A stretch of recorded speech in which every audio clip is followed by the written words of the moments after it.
শীতলা মাতার পুজো দিয়ে জনসংযোগে শ্যামলী সর্দার। ঘাটালে জোরদার তৃণমূলের প্রচার।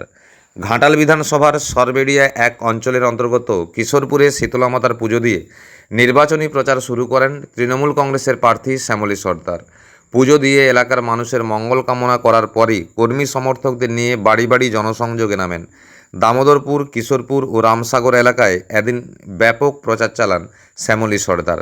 বাড়ি বাড়ি গিয়ে সাধারণ মানুষের সঙ্গে কথা বলেন, তাদের সমস্যার কথা শোনেন এবং আসন্ন নির্বাচনের সমর্থন প্রার্থনা করেন। কর্মী সমর্থকদের উপস্থিতিতে এলাকা জুড়ে তৃণমূলের প্রচারে উৎসাহ লক্ষ্য করা যায়। স্থানীয় মানুষের সঙ্গে সরাসরি যোগাযোগের মাধ্যমে নিজেদের বার্তা পৌঁছে দিতে তৃণমূল প্রার্থী শ্যামলী সর্দারের এই উদ্যোগ ঘাটাল বিধানসভা এলাকায় নির্বাচনী লড়াইকে আরও জোরদার করেছে বলেই মনে করা হচ্ছে।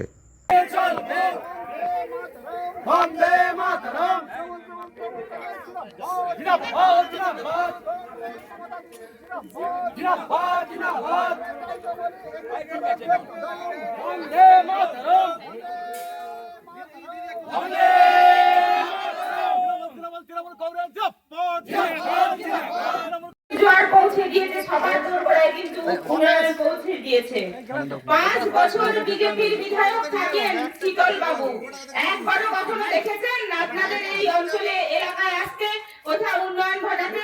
5 বছর বিজেপি বিধায়ক কিন্তু কোনো উন্নয়ন ঘটায়নি, আপনার এলাকায় আসেনি, না বেরিয়েছে বন্যাতে, না বৃষ্টিতে, না ঝড়ে, কখনো দেখতে পাননি। এখন বিজেপি নামক একটি সাম্প্রদায়িক শক্তি, ভোট এসে গেছে, ভোটের সময় এবার আপনার বাড়িতে আসবে, আপনার সাথে মিথ্যাচার করবে, আপনাকে বিভিন্ন ভাবে প্রলোভন দেখাবে। যেমন একটা মিথ্যাচার অলরেডি শুরু করে দিয়েছে, সেটা হচ্ছে যে অন্নপূর্ণা ভান্ডার দেবে। আমার মাননীয় মুখ্যমন্ত্রী মমতা বন্দ্যোপাধ্যায় আমরা মহিলারা যাতে ভালো থাকি, যাতে আত্মনির্ভর হই, তার জন্য লক্ষ্মীর ভান্ডার দিয়েছে। 1000 থেকে 1200, সেখান থেকে আমাদের 1500 1700 করে বৃদ্ধি করা হয়েছে। তো যখনই আমার দিদি আমাদের পাশে থাকে, মহিলাদের পাশে থাকে, তখনই বিজেপি মিথ্যাচার করতে শুরু করে দেয়, বলে অন্নপূর্ণা ভান্ডার দেব। আমি সবাইকে বলি যে রাজ্যে ক্ষমতা আছে, 19টি রাজ্যে বিজেপি ক্ষমতা আছে, কোথাও দেখেছেন সাধারণ মানুষের কাছে এত প্রকল্প পৌঁছে গেছে? আজকে কৃষি ক্ষেত্র থেকে শুরু করে স্বাস্থ্য, শিক্ষা, সমস্ত দিক থেকে কিন্তু আমাদের মুখ্যমন্ত্রী, আমাদের রাজ্য সরকার কিন্তু আমাদেরকে দুধের ভাতে রেখেছে। তো বিজেপি যদি ক্ষমতায় আসে, সবার আগে আমরা মা বোনেরা যারা সুরক্ষিত আছি, যারা এত সম্মানিত হয়ে আছি, তাদের কিন্তু বিপদ। কারণ জানেন তো, যেখানে বিজেপি ক্ষমতায় আসে সেখানে মহিলাদের একটা বাচ্চা শিশুকে পর্যন্ত ওরা ছাড়ে না।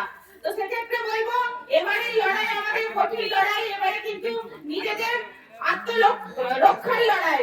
তো ওদের মিথ্যাচারের বিরুদ্ধে লড়াই করতে হবে, সবাইকে একত্রিত হতে হবে।